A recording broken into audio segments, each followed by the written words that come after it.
Hello everyone. आजचा आपला topic आहे बायोरेमिडिएशन. बायोटेक्नॉलॉजीशी रिलेटेड असलेला असा हा टॉपिक. बायोटेक्नॉलॉजी शब्द तसा बघायला गेलं तर थोडासा अवजड वाटतो ऐकायला, समजायला. जैव तंत्रज्ञान पहा, कुठल्याही सायन्सचं डेली लाईफ मध्ये ऍप्लिकेशन केलं की त्याला टेक्नॉलॉजी म्हणतो. जसं मी पेननं लिहितो आपण किंवा पेन्सिलनं लिहितो आपण, त्याच्या मागचा फिनॉमिना आहे फ्रिक्शन. परंतु फ्रिक्शनचा उपयोग करून लिहिता येऊ शकतं आणि त्यासाठी पेन नावाचं डिव्हाइस बनवलं तर ती झाली टेक्नॉलॉजी. आणि फ्रिक्शन झालं सायन्स. सायन्सचं ऍप्लिकेशन इज टेक्नॉलॉजी. तसं बायोटेक्नॉलॉजी म्हणजे वेगवेगळे लिव्हिंग ऑर्गॅनिझम्स. बायोचा अर्थ आहे लिव्हिंग. बायोस वर्ड पासून आलेला आहे, त्यालाच आपण जैव असा शब्द वापरतो. आणि टेक्नॉलॉजी इज द तंत्रज्ञान.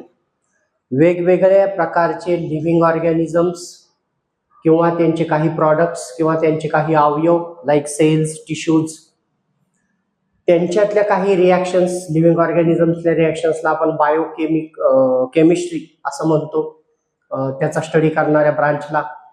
त्या अशा अनेक गोष्टींचा ह्युमन बिईंगच्या वेलफेअरसाठी उपयोग करणं, that is called as biotechnology.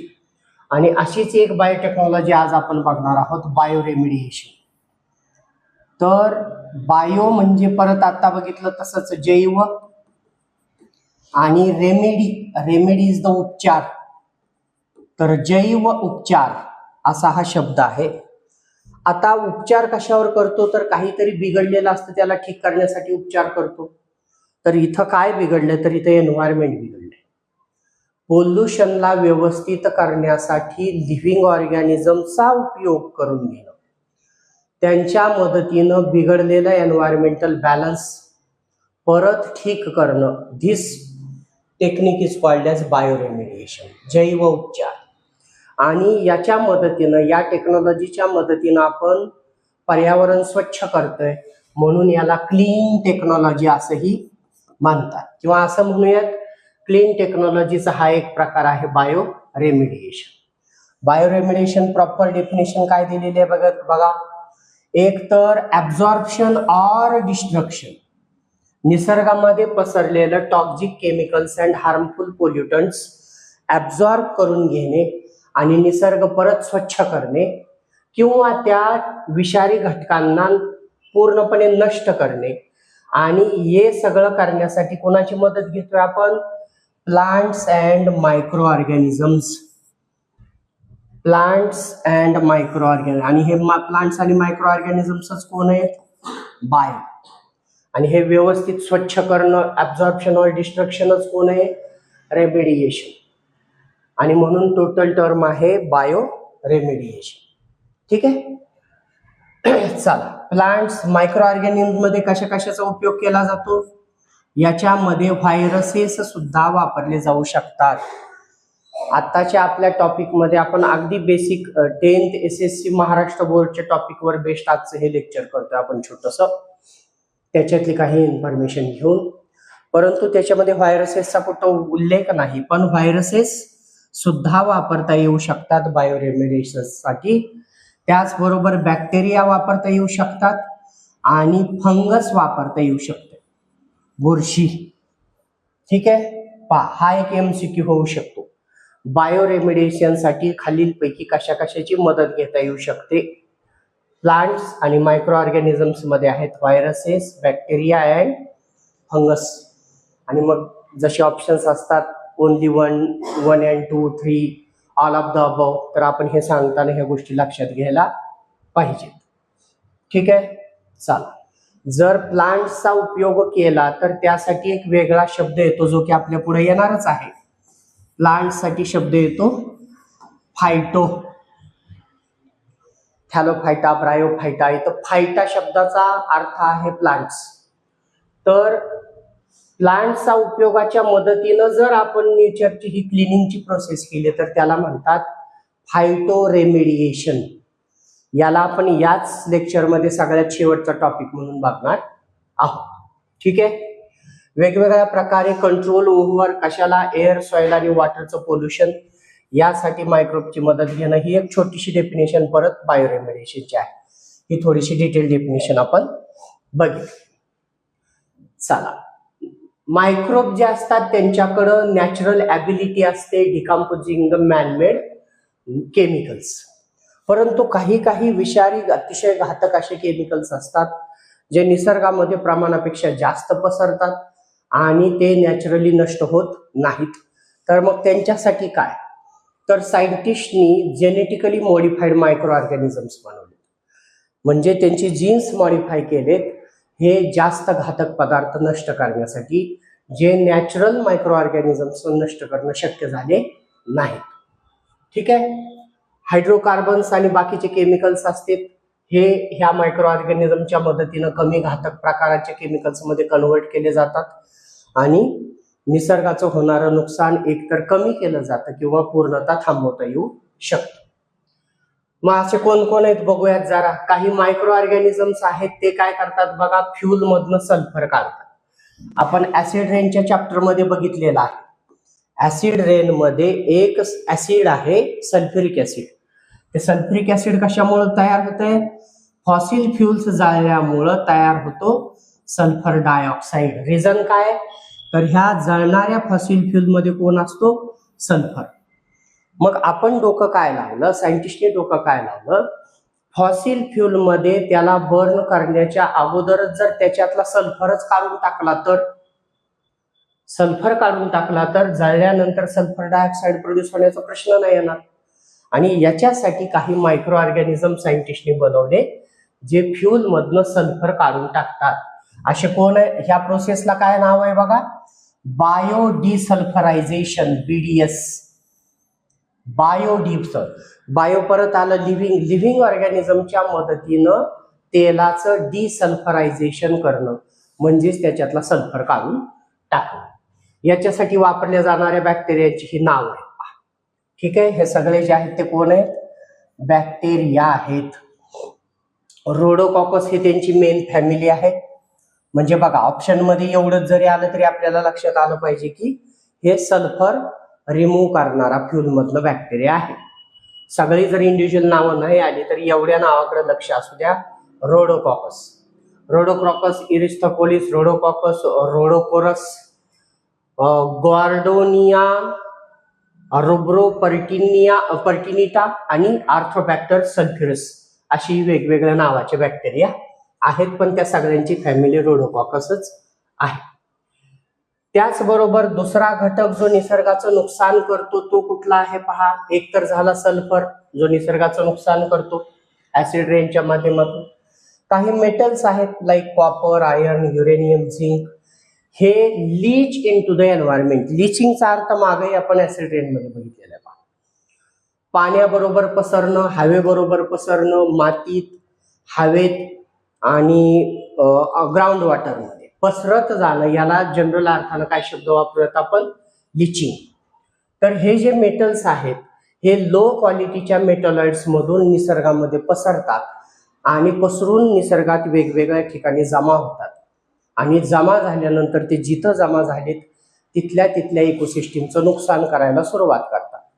मग असे मेटल्स निसर्गातून ओढून कसे काढायचे, ऍब्झॉर्ब कसे करायचे आणि त्याला नष्ट कसं करायचं, यासाठी सायंटिस्टनी काय केलं, they are converted into compounds. Leaching होण्याच्या अगोदरच जर त्यांचं कन्व्हर्जन कंपाऊंड मध्ये केलं तर यांचा घातकपणा किंवा यांचं पसरणं त्याला आळा घालता येऊ शकतो. आणि हे जर यांचं लिचिंगच जर आपण थांबवलं तर ते निसर्गाचं नुकसान करू शकत नाहीत. लिचिंग होण्याच्या अगोदरच काय बनवतोय आपण, त्यांचे कंपाऊंड्स. आणि हे करण्यासाठी आपण थायोबॅसिलाय, बॅसिलस म्हणजे बॅक्टेरियाचं एक वचन आहे, बॅसिलाय हे त्याचं अनेक वचन आहे. थायो शब्दाचा अर्थ असतो अगेन इथं सल्फर.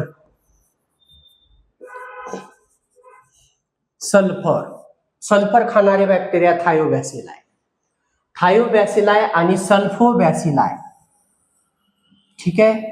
असे दोन प्रकारचे जे बॅक्टेरिया आहेत, या बॅक्टेरियांच्या मदतीनं आपण अशा प्रकारचे घातक मेटल्स जे लो क्वालिटीचे मेटलॉइड्स हा तिसरा प्रकार आहे माहित आपल्याला, metals, non metals and metalloids यांच्या माध्यमातून पसरतो. ह्या बॅक्टेरियांच्या मदतीने आपण त्याला आळा घालू शकतो. त्याचबरोबर दुसरी एक अतिशय महत्वाची समस्या आहे, जसं आता आपण बघतोय इराण वॉर चालू आहे, अशा युद्धाच्या किंवा नॉर्मल डेज मध्ये सुद्धा ऍक्सिडेंटमुळं किंवा एखादा ऑइल कॅरी करणारा मोठा टँकर आहे, कंटेनर आहे जहाजातला, आणि तो कशाला तरी धडकला आणि त्याच्यातलं हजारो लिटर जे कच्चं तेल आहे ते समुद्रात पसरलं, ज्याला आपण ऑइल स्पिलिंग असं म्हणतो, स्पिलिंग ऑफ पेट्रोलियम ऑइल. तर हे स्पिल झाल्यानंतर समुद्रात सगळीकडे पसरतंय. त्याचा समुद्रात काही 100 किलोमीटर पर्यंत आणि काही मीटरच्या डेप्थ एवढा थर जो आहे तो पाण्याच्या आतमध्ये पर्यंत साचतो, आणि त्याच्यामुळं तिथली ॲक्वॅटिक इकोसिस्टीम जी आहे ती अतिशय भयानक पद्धतीनं धोक्यामध्ये येते, नष्ट होण्याच्या मार्गावर पोहोचते.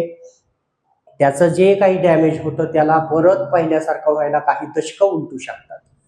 मग अशा वेळेस हा समुद्र स्वच्छ कसा करायचा, तर त्याच्यावर आपल्याकडे एक उपाय आहे की ते जे पसरलेलं तेल आहे त्याला पेटवून द्या, परंतु ते जाळतानाच एवढे भयानक विषारी गॅसेस तयार करेल की त्याच्यामुळे होणारे एन्व्हायरमेंटचं नुकसान या अगोदरपेक्षा जास्त असेल. मग त्याच्यावर दुसरा एक उपाय आहे की ते कच्चं तेल खाऊन टाकणारे bacteria, oil eating bacteria, genetically modified अशा प्रकारचे बॅक्टेरिया जे आहेत ते डेव्हलप केलेले आहेत, आणि तो जास्त इको फ्रेंडली वे आहे. म्हणूनच परत त्याला काय म्हटलेलं आहे, क्लीन टेक्नॉलॉजी.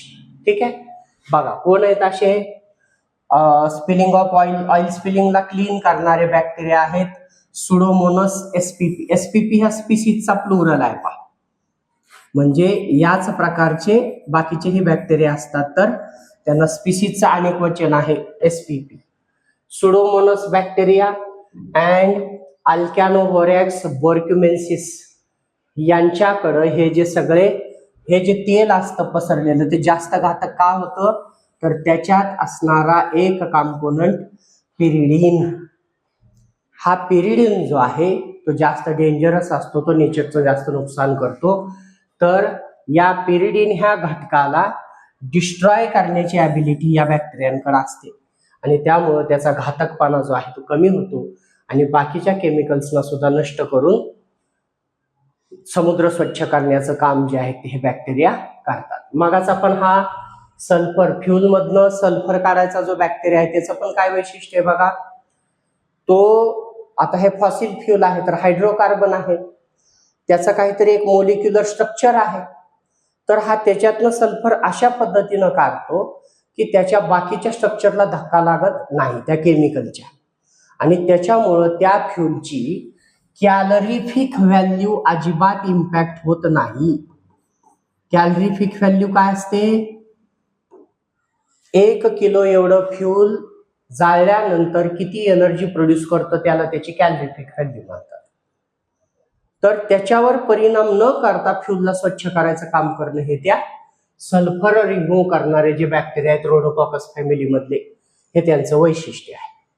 ठीक आहे, तसंच वैशिष्ट्य आहे हे पसरलेलं तेल व्यवस्थितपणे स्वच्छ करून निसर्गाचं रक्षण करणाऱ्या, पिरिडिन्सना नष्ट करणाऱ्या ह्या बॅक्टेरियांचं. आणि हे जे आता म्हटलं की पेट्रोलियम ऑइल पण हायड्रोकार्बन्सच आहेत, म्हणून या बॅक्टेरियांना दुसरं एक नाव आहे hydrocarbonoclastic bacteria, that is HCB. Hydrocarbonoclastic bacteria म्हणजे आपण थोडक्यात असं म्हणूयात हायड्रोकार्बन्स खाऊन टाकणारे बॅक्टेरिया, त्यालाच आपण इन शॉर्ट म्हटलं ऑइल इटिंग बॅक्टेरिया. आणि हे घातक तेल खाऊन टाकणारे बॅक्टेरिया निसर्गाला स्वच्छ करतात. HCB डिकम्पोजेस द हायड्रोकार्बन्स, आता तेच बोललो आपण, आणि त्याचं डिकम्पोजिशन झाल्यानंतर bring about the reaction of carbon with oxygen. कारण नावच सांगतोय पहा, हायड्रोकार्बन्स म्हणजे compounds made up of carbon and hydrogen. Like आता LPG वगैरे सिलेंडरचं क्रायसिस चालू आहे, तिथं माहितच आहे आपल्याला, त्याच्यात कोण असतंय, hydrocarbons, methane, ethane, propane, butane. परत तो MCQ म्हणून यायला पाहिजे पहा, अपेक्षा करूयात आपण. घरगुती सिलेंडर म्हणजे कुठल्या कुठल्याचं मिक्सचर असतंय. So it is a mixture of propane and butane. Mostly त्याच्यात ब्युटेन असतो, प्रोपेन काही प्रमाणामध्ये असतो. आणि दुसरी गोष्ट, आपल्या घरी जो सिलेंडर येतो, ज्याचं आत्ताच बोललो तसं कुणाकुणाचं कॉम्पोजिशन आहे, तो it is the mixture of propane and butane, मोठ्या प्रमाणात ब्युटेन. आणि त्या गॅसला कुठल्याही प्रकारचा वास असत नाही.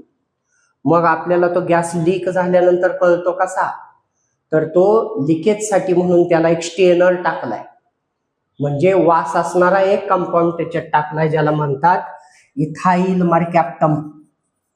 इथाइल मरकॅप्टम. यूपीएससीची प्रश्न विचारायची पद्धत लक्षात घ्या. एलपीजी सिलेंडरचा क्रायसिस, त्याच्यावर मग सगळी त्याची इकॉनॉमी, हे ते सप्लाय वगैरे सगळं तयार केलं आपण, पण त्याच्या मागचं सायन्सच नाही केलं. जसं की शहरांमध्ये सिलेंडरच्या ऐवजी काय देते, पाईप गॅस, पाईपलाईनच प्रत्येक बिल्डिंगला. जसं पेट्रोल पंपावर अंडरग्राऊंड टाके आहेत आणि त्याच्यात पेट्रोल डिझेल टाकलेलं आहे, तसं त्या अंडरग्राऊंड टाक्यांमध्ये हा पाईप गॅस आहे आणि त्या पाईपमधून तो अख्ख्या बिल्डिंगला सप्लाय केला जातो. त्याच्या मागचं सायन्स काय आहे ते पण बघायला पाहिजे.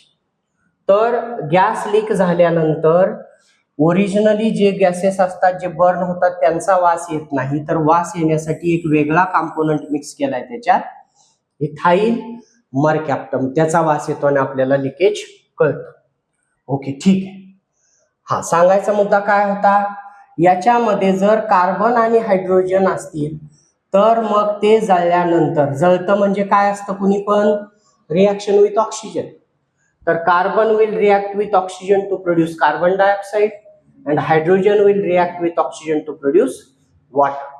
हे दोन्ही बनतात आणि निसर्गाचं जे काही नुकसान आहे ते कमीत कमी करण्याचा प्रयत्न केला जातो या HCB हायड्रोकार्बनो क्लास्टिक बॅक्टेरियांकडून. चला पुढे जाऊयात. आपण नेहमी ज्या वापरतो ते ज्या प्लास्टिक बॉटल्स असतात त्या PET. तुम्ही बघा बॉटलच्या एकतर बॉटमला खालच्या बाजूला किंवा झाकणाच्या आतल्या बाजूला PET छापलेलं असते. PET काय आहे, पॉलिइथिलीन टेरेप्थेलेट नावाचं केमिकल कंपाऊंड आहे. It is a type of polyester. इथं नावाकडे पण बघा, इस्टर पासून बनलेलं. इस्टरचा पॉलिमर इज पॉलिस्टर. पॉलिस्टरचं कापड म्हणतो आपण. तर पॉलिस्टरच्या कापडाचं जे मटेरियल आहे त्याच मटेरियल पासून पिण्याच्या पाण्याच्या बॉटल्स वगैरे बनवल्या जातात, प्लास्टिक बॉटल्स. तर एकदा हे वापरून झालं आणि निसर्गामध्ये ते फेकून दिलं तर मग ते कुजत नाही. मग त्यासाठी खास प्रकारचे बॅक्टेरिया आहेत, व्हायब्रिओ ॲडिनोना सॅकेन्सिस. हे जे आहेत हे त्या प्लास्टिकला खातात. म्हणजे थोडक्यात मगाशी जसं ऑइल इटिंग बॅक्टेरिया होते तसे हे जे आहेत ते प्लास्टिक इटिंग बॅक्टेरिया आहेत. म्हणजे जे प्लास्टिक निसर्गामध्ये नॉन बायोडिग्रेडेबल असं म्हणून आपण टाकून देतो, ते कुजतच नाही, त्या सुद्धा प्लास्टिकला कुजवण्याची ॲबिलिटी असणारे बॅक्टेरिया कोण आहेत, तर हे जे आपण दोन एक्झाम्पल बघितले ते आहेत प्लास्टिक कुजवणारे बॅक्टेरिया. मग निसर्गामध्ये रबर पण टाकलं जातं वेगवेगळ्या फॉर्म मध्ये, गाड्यांचे टायर्स वगैरे आहेत. हे रबर सुद्धा कुजत नाही, पण त्याच्यासाठी काही फंगस आहेत, बुरशी, ऍक्टिनोमायसिटिस, स्ट्रेप्टोमायसिस, नोकॅर्डिया आणि ऍक्टिनोप्लेन्स. हे अशा प्रकारच्या बुरशी आहेत ज्या बुरशी ह्या रबराला कुजवू शकतात आणि निसर्गामध्ये त्याला मिक्स करून टाकून देऊ शकतात. म्हणजे ज्यानं निसर्गाचं न कुजता दीर्घकालीन नुकसान केलं असतं त्यांना सुद्धा कुजवायची ॲबिलिटी जी आहे ती या बुरशीमध्ये आहे असं आपल्याला बघायला मिळतं. ठीक आहे. त्यानंतर सल्फ्युरिक ऍसिड वर बघितलाच आत्ताच आपण. सल्फ्युरिक ऍसिड जो की ऍसिड रेन आणि माइन्स मधून बाहेर पडणाऱ्या काही कंपोनंट्स मध्ये असतो. हा सल्फ्युरिक ऍसिड किती घातक आहे ते आपण ऍसिड रेनच्या टॉपिक मध्ये बघितलेलं आहे. ज्यानं कोणी तो एपिसोड बघितला नसेल, एक लेक्चर आपलं सेपरेट ऍसिड रेन आणि ब्लॅक रेन वर आहे, ते बघायला पाहिजे पहा. तिथं आपण ह्याच्याविषयी डिटेल बोललेलो आहोत. तर हे सल्फ्युरिक ऍसिड नेचरमध्ये जर एवढं नुकसान करत असेल तर निसर्गात पसरल्यानंतर परत निसर्ग स्वच्छ कसा करायचा, तर ऍसिड खाऊन टाकणारे बॅक्टेरिया पण डेव्हलप केले. ठीक आहे, कोण आहेत बॅक्टेरिया? लाईक ऍसिडोफायलम स्पीसीज, ऍसिडोबॅसिलस फेरोक्झिडेन्स, हे जे स्पीसीज आहेत, या स्पीसीज निसर्गात पसरलेलं सल्फ्युरिक ऍसिड सुद्धा खाऊन टाकतात आणि नेचरला क्लीन करतात. That's why this is a clean technology. निसर्ग स्वच्छ करण्यासाठी लिव्हिंग ऑर्गॅनिझमचा उपयोग, that's why it is a bio remediation. ठीक आहे, चला.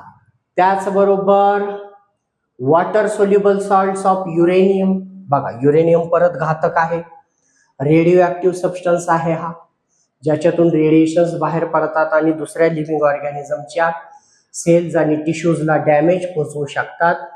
मग अशा युरेनियमचे काही पाण्यात डिझॉल्व्ह होणारे सॉल्ट्स कुठं असतात? Waste produce during electroplating. Electroplating काय आहे? ज्याला आपण पाणी देणे म्हणतो पहा. म्हणजे सायन्सच्या भाषेत बोलायचं झालं तर ॲनोड आणि कॅथोड म्हणून दोघं जण टांगलेत आणि एकाचे पार्टिकल्स करंट चालू केल्यानंतर दुसऱ्यावर जाऊन बसतायत. लाईक इकडं काय केलं मी, लोखंडाची एखादी देवाची मूर्ती आणि इकडं सोन्याचा रॉड, मी करंट ऑन केला तर सोन्याचे पार्टिकल निघून ह्या देवाच्या मूर्तीवर बसले, त्यालाच आपण सोन्याचं पाणी दिलं म्हणतो. त्याचबरोबर सोन्याचे पाणी दिलेले दागिने पण असतात. हे सगळं जास्त ते इलेक्ट्रोप्लेटिंगच्या टेक्निकनं केलं जातं. परंतु त्याच्यातून बाहेर पडणाऱ्या वेस्टमध्ये पाण्यात डिझॉल्व्ह होणारे काही युरेनियमचे साल्ट असू शकतात आणि त्याचबरोबर इफ्लेंट म्हणजे घाण पाणी, ॲटॉमिक एनर्जी प्लांट मधनं बाहेर पडणारं जे घाण पाणी असते, सांडपाणी असते, त्याच्यामध्ये पण युरेनियमचे असे पाण्यात डिझॉल्व्ह होणारे साल्ट्स असतात. आता याचा घातकपणा जास्त कधी वाढतो, पायाची घातकता जास्त कधी वाढते? ते पाण्यात डिझॉल्व्ह होतंय, म्हणजे डिझॉल्व्ह झालं की पुन्हा पाण्यातून सेपरेट करता येणार नाही. नदीत मिसळलं, वड्यात गेलं, विहिरीत गेलं, तर त्याला सेपरेट कसं करायचं?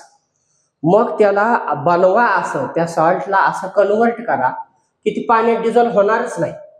आणि पाण्यात डिझॉल्व्ह होणार नाही तर असं पाण्यातून सगळीकडे पसरणार नाही. त्यासाठी कोणाची मदत घेतली पहा आपण? जिओबॅक्टर नावाचा बॅक्टेरिया. हा काय करतो बघा, हे जे वॉटर सोल्युबल साल्ट आहे युरेनियमचं, त्याला तो इनसोल्युबल साल्ट मध्ये कन्वर्ट करतो आणि prevent from mixing with the ground water sources. त्याच्यामुळं हे त्या पाण्यात डिझॉल्व्ह होऊन जमिनीच्या पोटातल्या पाण्यात वगैरे जाणार, भूमिगत पाणी ज्याला म्हणतोय आपण, अशा पाण्यात जाणार नाही. त्याचबरोबर दुसरे बॅक्टेरिया आहेत सुडोमोनस बॅक्टेरिया. कशाला वापरतायत? Cleaning carbon, hydrocarbon and oil. पण मगाशी जे होतं त्याच्यात आणि ह्याच्यात काय फरक आहे? मगाचं होतं ते फक्त पाणी स्वच्छ, समुद्रातलं ऑइल स्पिलिंग स्वच्छ करायला होतं. इथं हे माती सुद्धा स्वच्छ करताय, लक्षात. म्हणजे मातीतही जर हे पसरलेलं असेल तर त्यालाही स्वच्छ करायचं काम करते. चला, बॅक्टेरियम डायनोकोकस रेडिओ ड्युरन्स, नावच सांगतं रेडिओ. म्हणजे हे काय करतंय? हे युरेनियम सारखे जे काही रेडिएशन बाहेर टाकणारे घातक आहेत, त्यांनी बाहेर टाकणाऱ्या रेडिएशन्सना अडवायचं, थोपवायचं काम हे करतंय. बघा काय करतंय. बॅक्टेरिया आहे हा पण रेडिएशन रेजिस्टंट आहे, जेनेटिकली मॉडिफाईड आहे हा, म्हणजे नॅचरल तसा नव्हता, सायंटिस्टनी बनवलाय. Absorb the radiations from radio active debris म्हणजे कचरा. रेडिओ ऍक्टिव्ह वेस्ट जे असते त्या कचऱ्यामधून बाहेर पडणारे रेडिएशन्स, त्या कचऱ्यामधून बाहेर पडणारे रेडिएशन्स ऍब्झॉर्ब करून त्याला एन्व्हायरमेंट मध्ये मिसळण्यापासून थांबवण्याचं काम जे आहे ते हे बॅक्टेरिया करत आहे. शेवटचा टॉपिक आहे आपला जर. अशा प्रकारे क्लीन टेक्नॉलॉजीमध्ये आता काय काय बघितलं बघा आपण? निसर्ग क्लीन करण्यासाठी जेनेटिकली मॉडिफाईड किंवा विशिष्ट प्रकारचे प्रॉपर्टीज, कॅरेक्टरिस्टिक्स असणारे बॅक्टेरिया आणि फंगसचा उपयोग आपण केला. मी सांगितलं की या टॉपिकमध्ये व्हायरसेसचा उपयोग जरी नसला तरी विशिष्ट प्रकारचे व्हायरस असतात जे बॅक्टेरियांची शिकार करतात, ज्याला सायन्समध्ये शब्द आहे बॅक्टेरियोफाज.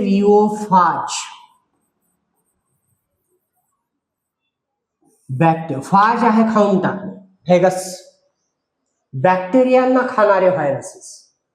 मग जे काही हार्मफुल बॅक्टेरिया आहेत, जसं निसर्गामध्ये कुजण्याच्या प्रोसेसमध्ये मदत करतात काही बॅक्टेरिया आणि फंगस, परंतु काही बॅक्टेरिया असेही असतात जे नॅचरली कुजण्याच्या प्रोसेसमध्ये अडथळा निर्माण करतात.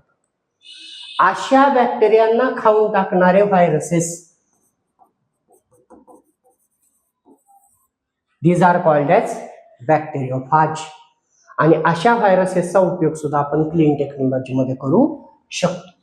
ठीक आहे.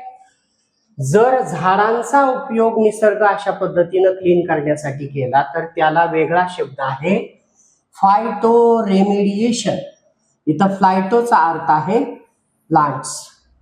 प्लांटच्या मदतीनं केलं गेलेलं रेमेडिएशन. काही एक्झाम्पल्स काय आहेत बघा. फर्न. फर्न काय असतं? फर्नला मराठीत शब्द येतो नेचे. गार्डन मध्ये असणारी ही अतिशय कमी, एकदम तुळशी सारखी एवढ्या हाईटची आणि त्या प्रकार कॅटेगरी मधली प्लांट, जी टेरिडोफायटा कॅटेगरी मध्ये सायंटिफिकली येते. आणि हे फर्न आहे, त्याचा प्रकार आहे टेरिस विटाटा. हा काय करतो? आर्सेनिक. आर्सेनिक हे अतिशय विषारी असणारा कॉम्पोनंट आहे, पहा, इलेमेंट आहे, आणि हा मातीतून ऍब्झॉर्ब करून घ्यायचं काम करतो. आर्सेनिकचा उल्लेख आलायच तर तुम्ही आर्सेनिक पॉइझनिंग काय असतं बघायला पाहिजे, पहा. ठीक आहे. आता आलायच उल्लेख तर करून टाकूयात आपण. भरपूर पाऊस झाला, बोरवेलच्या पाण्याची ग्राउंड वॉटरची लेवल जी आहे ती वाढली, आणि नंतर पावसाळा संपल्यावर आपण बोर चालू केले आणि पाणी उपसून उपसून उपसून उपसून पाण्याची लेवल इथपर्यंत आली. तर असं वर आलेली पातळी पाण्याची कमी कमी होत गेली की उघड्या पडलेल्या मातीतून आर्सेनिक बाहेर पडतो, आणि हा आर्सेनिक पाण्यात मिसळून बाहेर येतो, आणि ते पाणी जर आपल्या पिण्याच्या वगैरे संपर्कात आलं किंवा ते पाणी आपण पिलो तर त्याच्यातून होतं, that is called as arsenic poisoning. ठीक आहे. तर हे आर्सेनिक अतिशय घातक असतंय, त्याला मातीतून ऍब्झॉर्ब करायचं काम हे फर्न करतंय. त्याचबरोबर दुसरं जेनेटिकली मॉडिफाईड असणारी व्हरायटी आहे इंडियन मस्टर्ड, मोहरी. मोहरी काय करते पहा, सेलेनियम दुसरा जसा आर्सेनिक आहे तसाच याला मातीतून ऍब्झॉर्ब करून बाहेर काढायचं काम करते. आपण मग दुसऱ्या एका लेक्चरमध्ये अल्युमिनियम पॉइझनिंग ऍसिड रेनच्याच लेक्चरमध्ये बघितलंय, पहा, की कशा प्रकारे ऍसिड रेन मातीतला अल्युमिनियम काढतो आणि त्याच्यातून झाडांना त्याचं पॉइझनिंग होतं. तशाच प्रकारे आर्सेनिक आणि सेलेनियम हे घातक परिणाम करतात. सनफ्लावर आहे, सूर्यफूल. सूर्यफुलाची एक व्हरायटी अशी आहे की जी मातीतनं काय बाहेर काढते, युरेनियम आणि आर्सेनिक दोघांना ऍब्झॉर्ब करून टाकते. आणि काही गवताचे प्रकार आहेत, अल्फाल्फा, क्लोवर, राई, हे सुद्धा फायटो रेमेडिएशन मध्ये निसर्गाला क्लीन करण्यासाठी आणि निसर्गातून विषारी अशा घटकांचं ऍब्झॉर्प्शन किंवा डिस्ट्रक्शन करून निसर्गाला स्वच्छ करण्यासाठी मदत करतात. हे होतं ऑल ओव्हर बायोरेमेडिएशन. हा आपला बायोरेमेडिएशनचा अतिशय बेसिक लेवलचा एक छोटासा पार्ट 1 आहे. आपण याचा पार्ट 2 पण करतोय, तो मेन्सच्या अँगल नसेल, लेक्चर थोडंसं मोठं असेल, परंतु त्या लेक्चरमध्ये तुम्हाला कळेल की द हिंदू वाचायचा कशासाठी असतो. तशीच्या तशी न्यूज आपल्या UPSCच्या MPSCच्या मेन्स मधला क्वेश्चन म्हणून आपण कशी यूज करू शकतो ते आपण पार्ट 2 मध्ये बघूया. Okay, thank you.